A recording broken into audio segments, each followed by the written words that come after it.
Kesaksian orang banyak. Daripada hari terakhir yaitu pada puncak perayaan itu, Yesus berdiri dan berseru, "Barang siapa haus, baiklah ia datang kepadaku dan minum." Kita akan lihat, ayat ini begitu luar biasa. Ada hal-hal yang penting yang kita akan pelajari pada malam ini melalui ayat ini. Kita akan lihat bagaimana Allah bekerja, bagaimana apa rencana Tuhan, bagaimana apa yang Tuhan ingin kita lakukan.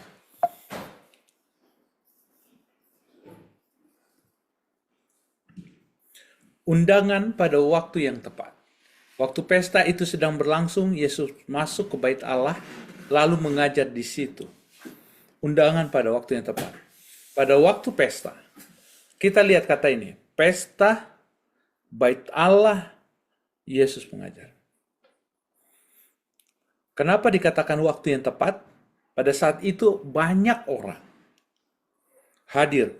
Karena kalau kita ketahui bahwa itu adalah hari raya Pondok Daun. Jadi, hari raya Pondok Daun itu adalah salah satu hari raya yang besar bagi orang Yahudi, bagi orang Israel, dan biasanya itu akan diadakan pesta yang begitu besar, dan itu diadakan di bait Allah. Yesus datang ke bait Allah pada saat itu untuk mengajar pada hari raya Pondok Daun itu. Nah, menarik, kenapa dikatakan pada saat itu waktu yang tepat? Yesus tidak perlu kemana-mana untuk berkeliling-keliling untuk menyatakan pekabarannya. Di situ saja dia mengatakannya, dia akan bawa pekabaran itu, orang-orang akan bawa pekabaran itu kembali ke negaranya masing-masing. Bukan hanya negaranya, ke kampungnya, tapi wilayah mereka. Bahkan kalau pada saat 3 hari raya besar, Paskah, Pentakosta, dan juga Pondok Daun. Ini ketiga hari raya besar ini, orang akan datang dari seluruh negeri untuk datang ke Bait Suci. Dengan demikian, pada saat pekabaran itu disampaikan, maka pada saat itu akan orang balik lagi ke tempat masing-masing, pekabaran itu akan disebarluaskan. Menarik bagi kita semua. Kenapa dikatakan pada waktu yang tepat juga? Karena memang banyak acara. Contohnya selain pada saat ini Yesus memberikan di dalam Kisah Rasul pasal 2 ada KKR juga yang lain yang bukan Yesus yang buat, tetapi apa? Murid-murid. Kenapa juga itu ada waktu yang tepat? Karena pada saat itu adalah hari raya Pentakosta. Seluruh, sama seperti kondisi pada saat ini. Seluruh orang datang ke apa? Baik yang dari negara-negara lain datang balik ke apa? Ke Bait Suci di Yerusalem. Nah, kita akan lihat menariknya.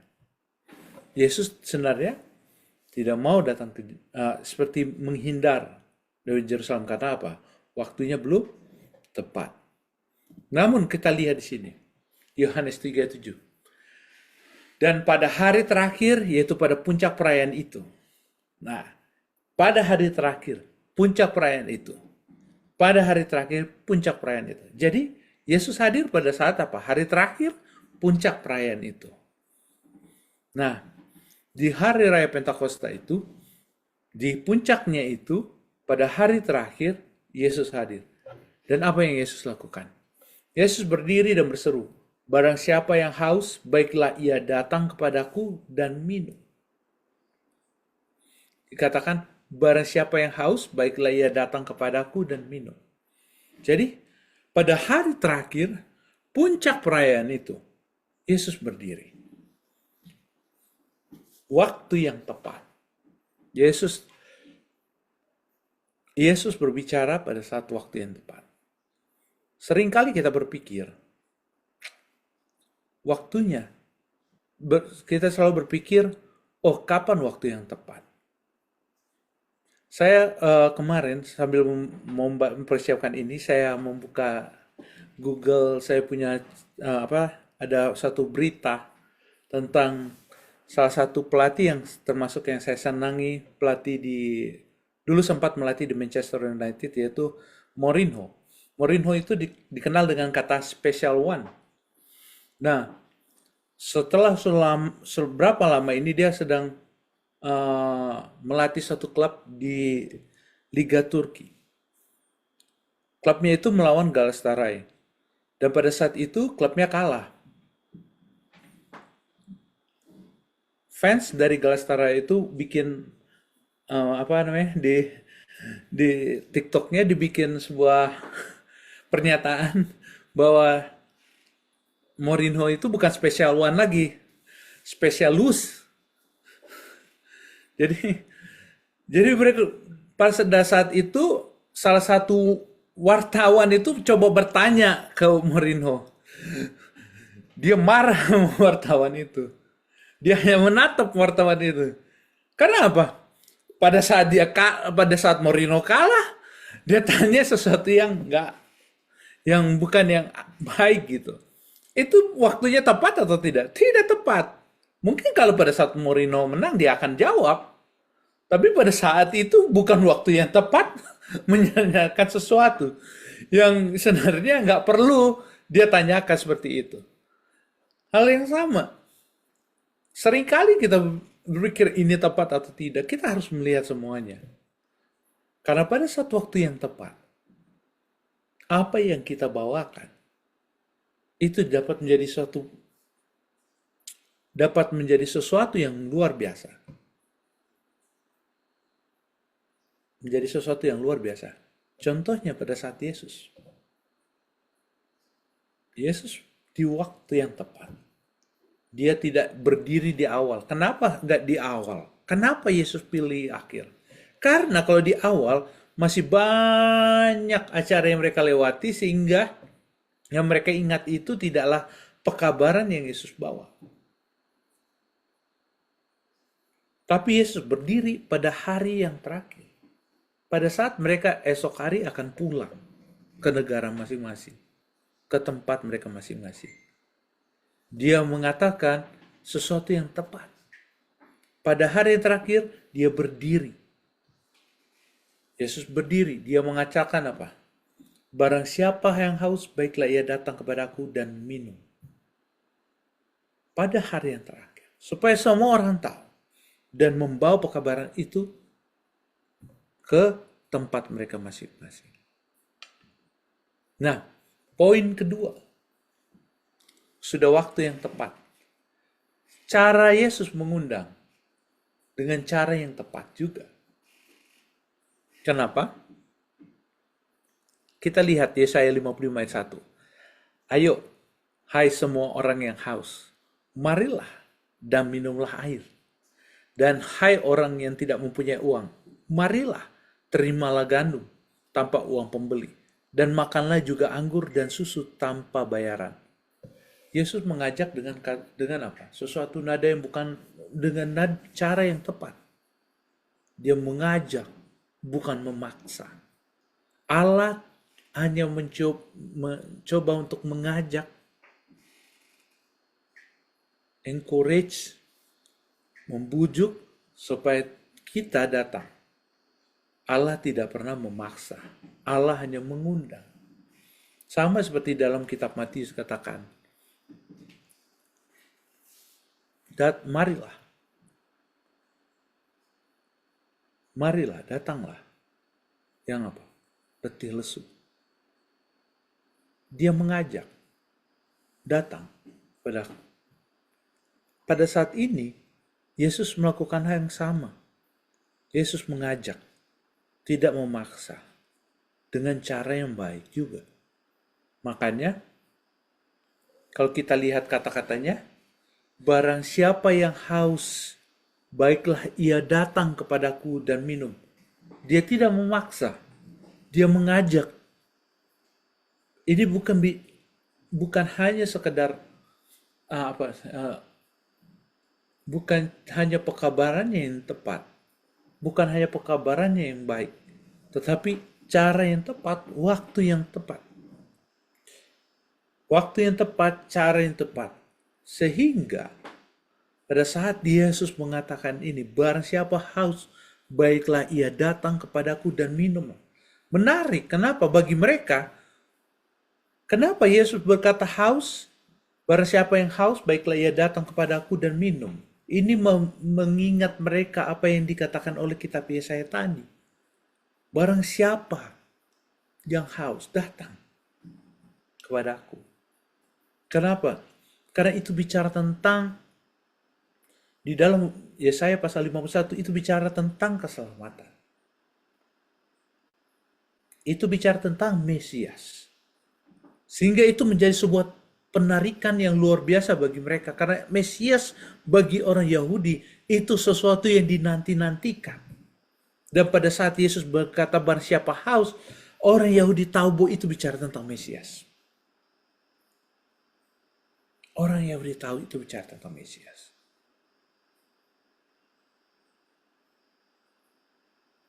Yesaya 51 ayat 1 itu sampai ayat terakhirnya itu bicara tentang bagaimana Mesias bekerja. Jadi dengan diawali pekabaran tentang Mesias yang mereka rindukan. Barang siapa haus, baiklah ia datang kepadaku dan minum. Nah,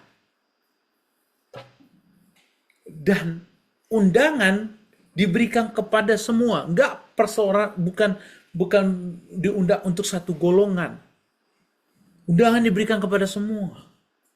Tidak ada satupun orang yang hadir pada saat itu yang tidak diundang. Dan bahkan kalau undangan itu disampaikan lagi keluar, maka undangan itu pun bagi mereka akan berlaku. Dan pada saat ini, undangan itu juga datang kepada kita karena kita sedang mempelajari itu. Undangan itu diberikan kepada semua, tidak terbatas. Kita lihat dalam Yohanes 7 ayat 37. Barang siapa haus. Barang siapa haus. Kan pertanyaan siapa yang haus? Contoh, saya mau bilang, siapa yang lapar, saya sediakan makanan. Apakah saya akan membatasi hanya grup A, grup B, grup C? Nggak ada di sini grup. Oh, kalau barang siapa dari grup A, atau barang siapa yang dari grup B, barang siapa dari grup C, itu kan ada terbatas. Ini barang siapa yang lapar, barang siapa yang haus. Itu tidak ada pembatasan. Itu diberikan kepada siapa saja. Diberikan kepada siapa saja. Sampai saat ini undangan itu tetap diberikan. Barang siapa yang haus, baiklah ia datang kepadaku dan minum. Dan Yesus menekankan harus datang kepada dia. Nggak bisa pada saat kita haus, kita pergi cari tempat yang tidak menyediakan untuk menyelesaikan kita punya haus.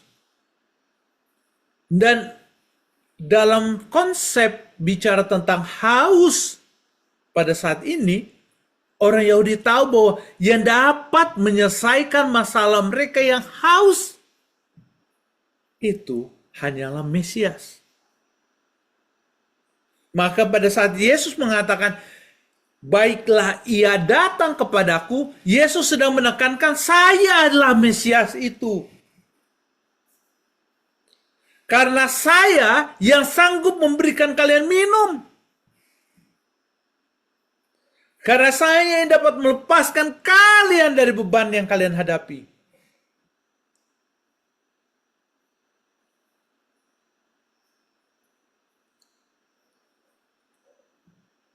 Karena saya adalah solusi atas setiap masalah yang kita hadapi. Kata Yesus. Pada saat undangan itu diberikan, pada waktu yang tepat,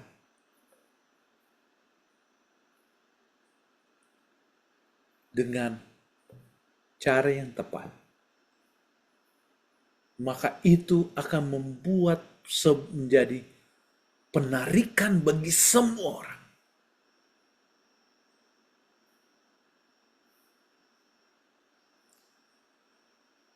Baik orang-orang Yahudi yang memang ada di sekitar, memang tinggalnya di situ, maupun yang ada di luar, dari luar negeri. Jadi sebuah perbincangan. Karena Yesus bicara siapa dirinya. Dia itu adalah Mesias yang mereka tunggu. Yohanes 7 ayat 38 katakan, barang siapa percaya, nah, setelah barang siapa haus, datang kepadaku, aku akan beri air. Dan apabila barang siapa haus, akan dipuaskan kalau dia percaya. Barang siapa percaya, lebih itu undangan tadi itu umum, barang siapa haus. Tapi sekarang lebih agak spesifik kepada siapa yang percaya. Karena tidak akan mungkin orang datang kepada Yesus kalau dia tidak percaya. Kalau tidak percaya.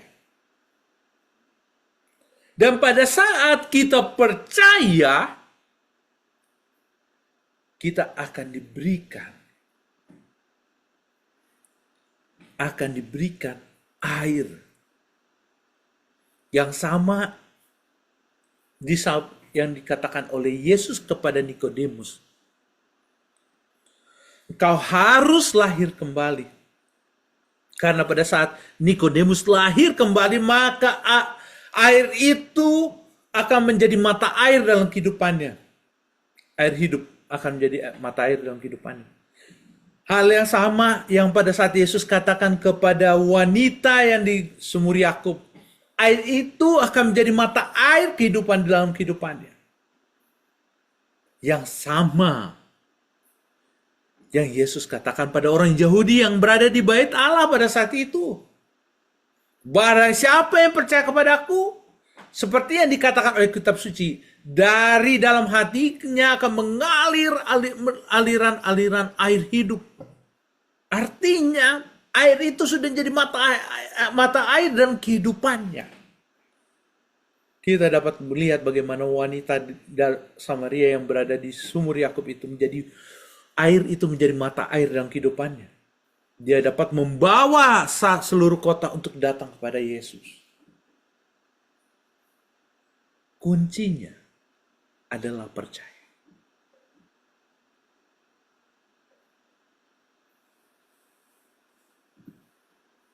Karena apa? Amsal 4 ayat 2-3. Jagalah hatimu dengan segala kewaspadaan, karena dari situlah terpancar kehidupan. Jaga hatimu.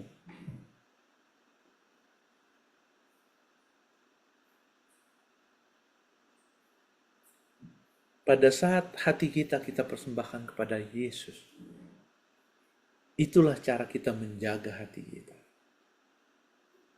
Pada saat hati kita sudah serahkan pada Yesus, maka Roh Kudus akan menguasai kehidupan kita. Dengan demikian, kita punya kehidupan akan menjadi apa? Pancaran air-air kehidupan bagi orang-orang di sekitar kita. Nah, poin keempat. Apa yang akan diterima oleh para pelayan? Yohanes 7:39 katakan, yang dimaksud ialah roh yang akan diterima oleh mereka yang percaya kepadanya. Sebab roh itu belum datang karena Yesus belum dimuliakan. Kita mengetahui Roh Kudus itu sudah bekerja sejak dari zaman Adam dan Hawa. Menarik, setiap pekabaran itu yang tertulis dari perjanjian lama itu dituntun oleh Roh Kudus. Namun, kenapa Roh Kudus baru diproklamirkan pada Kisah pasal 2? Kenapa Roh Kudus baru diproklamirkan di Kisah pasal 2? Jawabannya ini. Roh Kudus selama ini bekerja seperti sutradara Dia membuat film atau membuat sebuah buku. Dia menjelaskan kepada satu orang, kepada Musa supaya menulis cerita Adam, semuanya. Dia datang lagi ke Esther, datang ke semua di dalam penulis-penulis dalam kitab Perjanjian Lama. Itu adalah kerjaan Roh Kudus. Tapi saat ini dia tidak bisa lagi jadi sutradara pada saat kuncinya. Bagaimana supaya kapan Roh Kudus sudah nggak jadi sutradara lagi, tapi melainkan sebagai yang berperan di dunia ini. Pada saat Yesus telah mati di kayu salib. Karena ayat ini berkata, yang dimaksud ialah roh yang diterima oleh mereka yang percaya padanya. Sebab roh itu belum datang karena Yesus belum dipermuliakan. Belum dimuliakan. Kapan Yesus dimuliakan? Yesus dimuliakan pada saat dia mati di kayu salib. Ingat pelajaran sekolah sahabat 2 minggu lalu. Kemuliaan bagi Allah, kemuliaan bagi manusia bertolak belakangan. Kemuliaan bagi manusia memiliki tahta, kuasa, dan kerajaan dan memiliki uang yang banyak. Itu kemuliaan bagi manusia. Tapi bagi Allah, salah. Itu bukan kemuliaan. Itu kehinaan. Kenapa? Bagi Allah, dia adalah pencipta, tidak perlu tahta. Karena dia adalah pencipta, dia adalah pemilik. Nggak perlu rebutan kekuasaan dengan siapapun. Karena dia adalah pencipta. Manusia perlu doi, Tuhan tidak perlu doi. Dia pemilik. Dia adalah pemilik. Dia yang memberikan kepada setiap orang berkat. Dia memberikan matahari, dia memberikan semuanya. Dia memberikan hidup.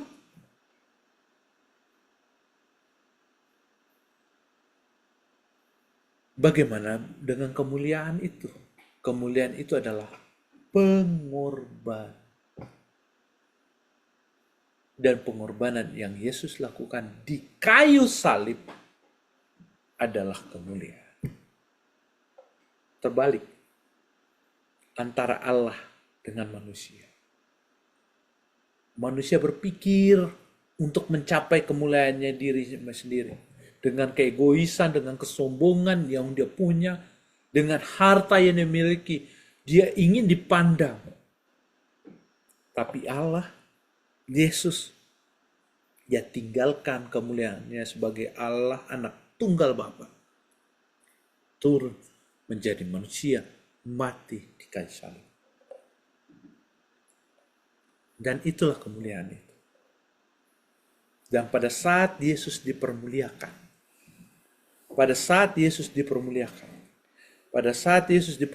itulah setelah Yesus mati. Kapan Yesus mati? Pada saat apa? Hari Raya Paskah. Puncak Hari Raya Paskah, Yesus mati.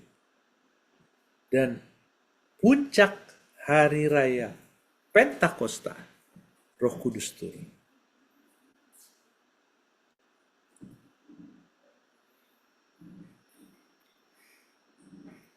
Hari Raya Paskah dan Pentakosta. Hari Raya Paskah dan Pentakosta itu adalah bagi orang Yahudi itu penting. Tapi bagi kita akan lebih jelas lagi. Hari Raya Paskah itu adalah bercerita tentang bahwa Hari Raya Paskah itu bicara tentang kelepasan orang Israel dari apa? Kelepasan orang Israel pada penjajahan di Mesir. Tapi Hari Raya Pentakosta itu bicara satu hal yang kita harus ingat. Yang dicatat di dalam Alkitab, hari Pentakosta itu adalah hari raya ke-50. Itu bicara tentang pada saat Roh Kudus turun dari surga? Tidak.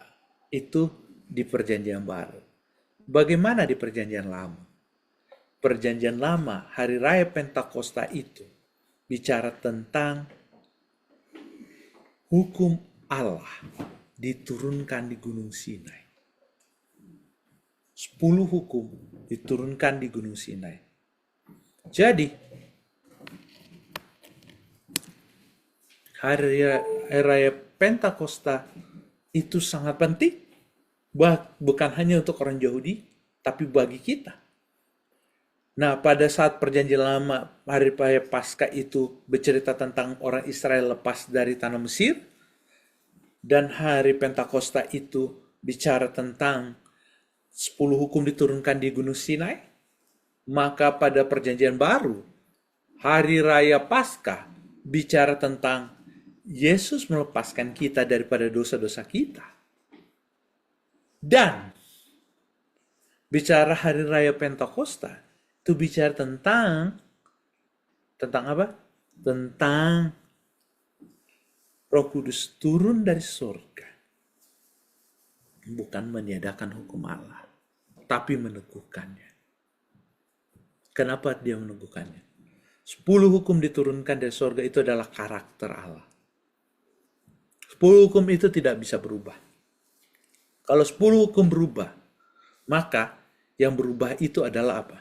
Allah itu sendiri. Dan Allah tidak pernah berubah. Dengan demikian, kenapa dikatakan hati yang baru? Pada saat kita memiliki hati yang baru, pada saat kita menerima Yesus sebagai juru selamat, dan memiliki hati yang baru, maka Roh Kudus itu akan menjadi bagian kita. Dan pada saat kita mau berbuat dosa, hukum itu memperingatkan kita berbuat dosa, tapi yang mengingatkan kita, pada saat kita membaca itu, ini yang Alkitab katakan, ini yang Alkitab katakan, itu adalah Roh Kudus. Jadi, kenapa kita dapat hidup di dalam kebenaran? Karena Roh Kudus ada di dalam hati kita. Nah, dengan demikian, pada saat kita melayani, hidup di dalam Tuhan, siapa yang menuntun kita? Siapa yang memberikan kekuatan bagi kita untuk melakukan itu? Inilah yang Tuhan katakan. Inilah yang dijanjikan. Yaitu Roh Kudus itu. Roh Kudus itu diproklamirkan. Hadir untuk bertugas untuk menguatkan umat-umat Allah. Tapi dengan persyaratan pada saat Yesus sudah dimuliakan. Pada saat hari raya Paskah, Yesus mati di kayu salib. Dia dipermuliakan. Pada saat hari raya Pentakosta, Roh Kudus itu turun. Karena dia apa? Mau menuntun orang kepada kebenaran. Jawab Yesus, aku berkata kepadamu, sesungguhnya jika seorang tidak dilahirkan dari air dan roh, ia tidak dapat masuk ke dalam kerajaan Allah. Tanpa Roh Kudus, hidup kita tidak akan berbeda dengan dunia. Tanpa kelahiran kembali. Seorang yang tidak dilahirkan dari air dan roh. Kalau saya baca, seorang tidak dilahirkan dari air yang melambangkan roh. Jadi pada saat kita menerima Yesus sebagai juru selamat, kita dibaptis. Kita dibaptis bukan hanya air, tapi air itu hanya lambang sebagai lambang daripada Roh Kudus, dan kita dibaptiskan oleh kuasa Roh Kudus. Dan pada saat kita menerima upacara baptisan itu, kita pun dibaptiskan dalam Roh. Dengan demikian, kehidupan kita diperbaharui. Seperti saya katakan tadi, kehidupan kita diperbaharui. Kita memiliki hati yang baru, hati yang menurut, Hati yang mau melakukan perintah Allah, hukum Allah. Dan kita disanggupkan karena Roh Allah menuntut kita. Yohanes 4:14 dikatakan, sebaliknya air yang akan kuberikan kepadanya akan menjadi mata air di dalam dirinya sampai terus menerus memancar sampai kehidupannya pada hidup yang kekal. Artinya kita akan dituntun di dalam kehidupan yang kekal. Jangan berpikir kita dapat menerima hidup kekal nanti. Hidup kekal itu adalah saat ini, saudara. Kita belajar mengenal Bapa, kita belajar mengenai Yesus, dan pada masa kekekalan kita akan bersuka cita bersama dengan Allah. Kalau pada saat ini kita tidak mengenalnya, bagaimana kita bersuka cita nantinya? Kita akan bosan di sorga. Karena apa? Karena kita tidak kenal Yesus. Karena kita tidak rindu Yesus. Karena kita tidak kenal Bapa. Karena kita tidak rindu Bapa. Karena itu mulai saat ini, kehidupan kita pada saat kita menerima Yesus sebagai juru selamat, kita belajar, mengenal, dan memiliki karakternya. Nanti pada saat kita masuk dalam kerajaan surga, di masa kekekalan itu, kita memiliki karakter yang sama.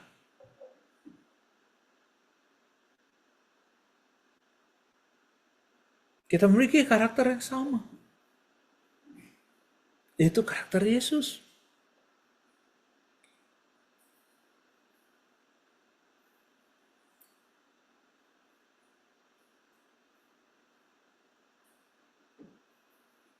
Dapat ada pepatah Indonesia, burung yang sejenis dapat terbang secara beriringan. Kalau kita tidak memiliki karakter yang sama dengan Yesus, kita tidak akan sampai apa? Kita tidak akan menyukai tempat yang bernama surga itu. Karena itu, kalau mau ke surga, mari belajar memiliki hidup kekal di dunia ini. Yohanes menekankan, memiliki hidup kekal bukan nanti tapi saat ini. Belajar mengenal Bapa, belajar mengenal Kristus. Tapi ada konsekuensinya dalam pelayanan. Pada saat Yesus mulai berbicara, maka apa yang terjadi di Yohanes 7:43? Maka timbullah pertentangan di antara orang banyak karena dia. Pada saat Yesus berbicara, maka timbullah pertentangan. Pada saat kita menjadi umat Tuhan, pada saat kita melayani Tuhan, dengan sukacita, dengan segala yang kita miliki, apa yang kita punya. Bahkan kita mengorbankan segalanya untuk pelayanan. Maka akan ada timbul pertentangan di dalam kehidupan kita. Para pendiri gereja juga banyak mengorbankan bukan hanya harta, hidup mereka.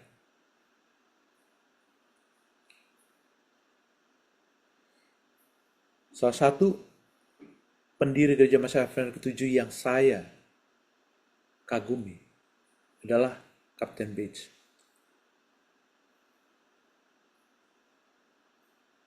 Dia adalah orang yang kaya, tapi dia mengorbankan setiap uangnya, hartanya untuk apa?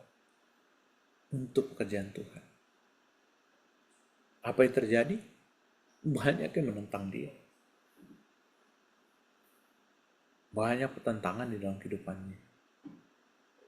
Sampai akhirnya memang dia nggak punya uang sama sekali.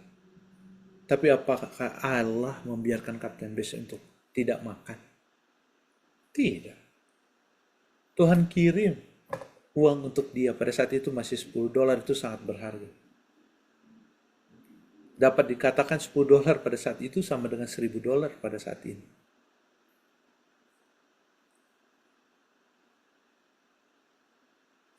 Karena hanya untuk membeli apa namanya?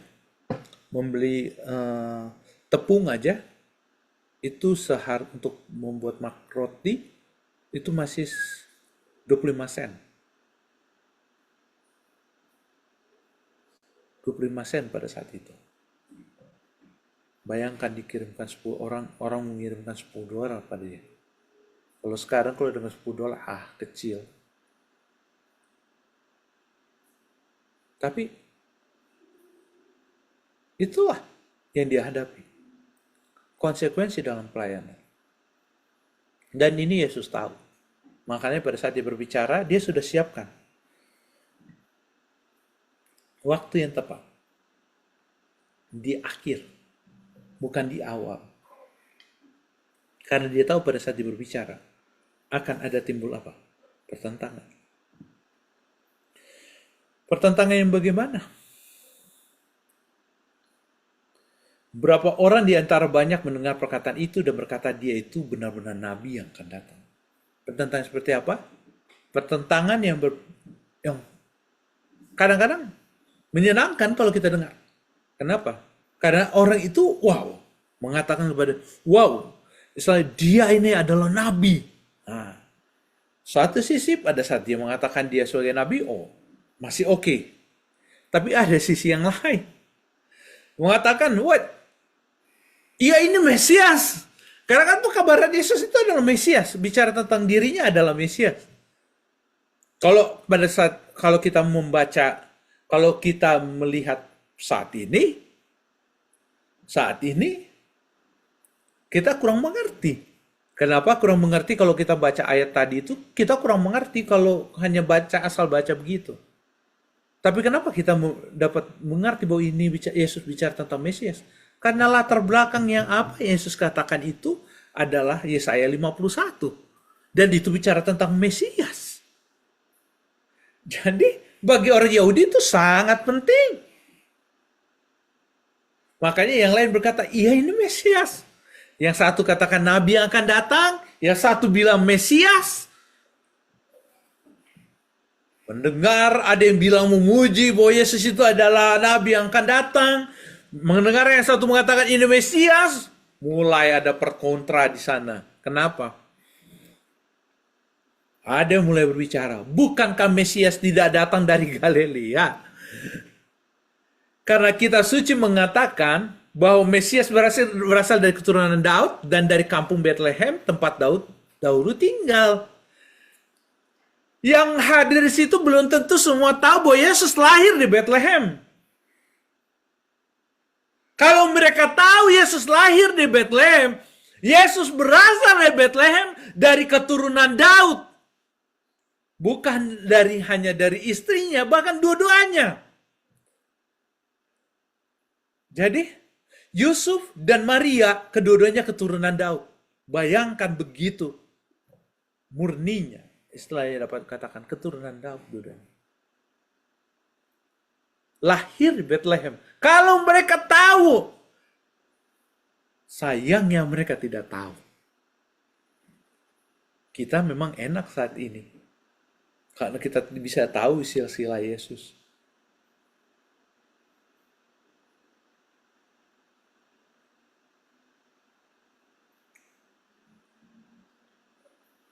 Kita memang enak membacanya pada saat ini.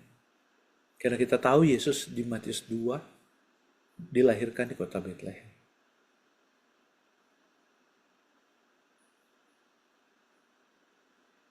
Tidak semuanya tahu itu. Makanya diungkit. Bukan Mesias tidak datang dari Galilea. Karena kitab suci menyatakan Mesias berasal dari keturunan Daud. Tapi Yohanes menulis ini dengan tujuan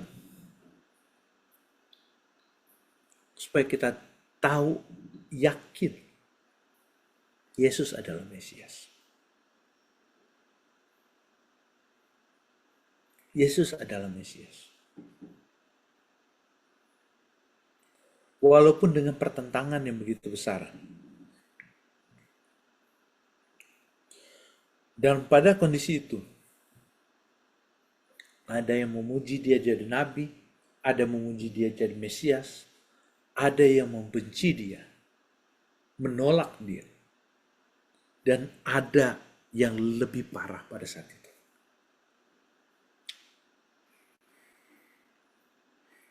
Berapa orang di antara mereka mau menangkap dia? Beberapa orang di antara mereka mau menangkap. Ini ada golongan yang lebih konservatif. Dapat dikatakan seperti ini. Pada saat kita melayani Tuhan, ada yang seperti apa? Yang kita dapat pujian seperti apa? Yang dihadapi oleh Yesus, dia bilang kau nabi, ada yang memuji kita, yang itu yang katakan tadi pada Yesus, dia ini adalah Mesias. Ini bicara tentang apa? Menyatakan, oh ini toh umat-umat Allah. Kehidupannya memang seperti yang dikatakan, sepadan dengan panggilan anak-anak Allah. Memang kehidupannya sepadan dengan panggilan anak-anak Allah. Anak-anak terang. Tapi dalam melayani juga, tidak semuanya orang akan setuju seperti itu. Pasti ada yang mulai korek-korek orang pelatar belakang. Nggak ada hubungannya dengan orang pelayanan, tapi dikorek-korek. Nggak ada hubungannya dengan kita punya pelayanan, tapi disentuh. Oh dulu ini kita kenal. Siapa dia? Siapa sih dia itu? Dia bukan orang kaya, nggak memiliki apa-apa. Baru juga datang di Amerika.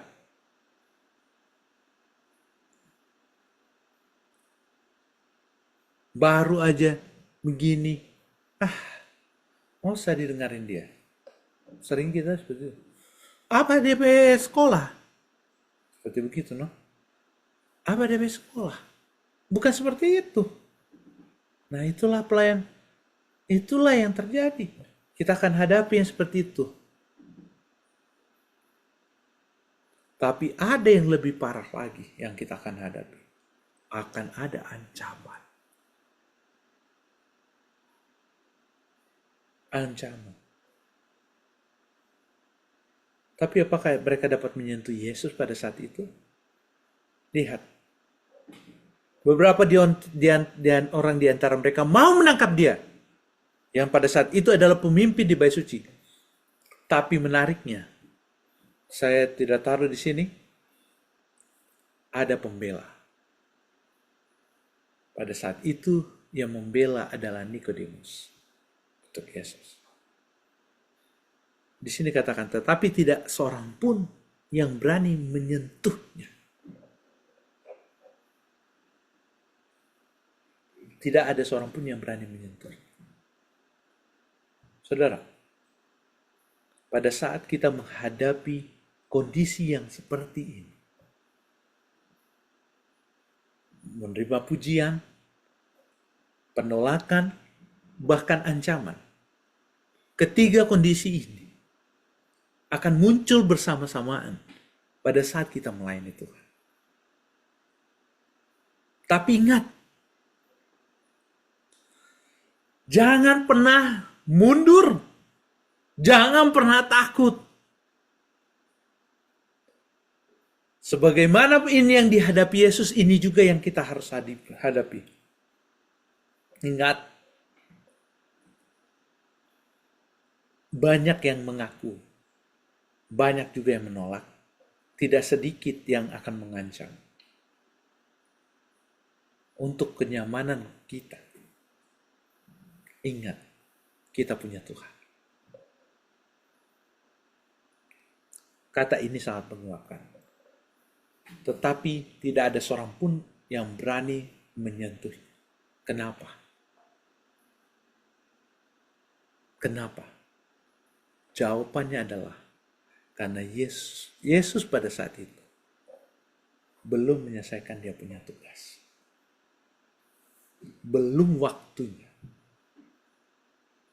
Kalau kita cross check di ayat sebelumnya, belum waktunya. Hal yang sama pada saat kita melayani Tuhan, kita hadapi yang seperti ini, jangan mundur. Tuhan punya waktu untuk saya dan saudara untuk bekerja. Dia akan lindungi kita. Jangan ragu, jangan takut. Tapi yang pasti, pada saat waktu yang tepat, dengan cara yang tepat, pekabaran yang kita akan bawakan dapat membuat dunia memandang kepada Yesus. Sebagaimana pada saat Yesus berbicara pada waktu yang tepat dengan cara yang tepat, maka dunia dapat melihat Yesus adalah Mesias. Amin.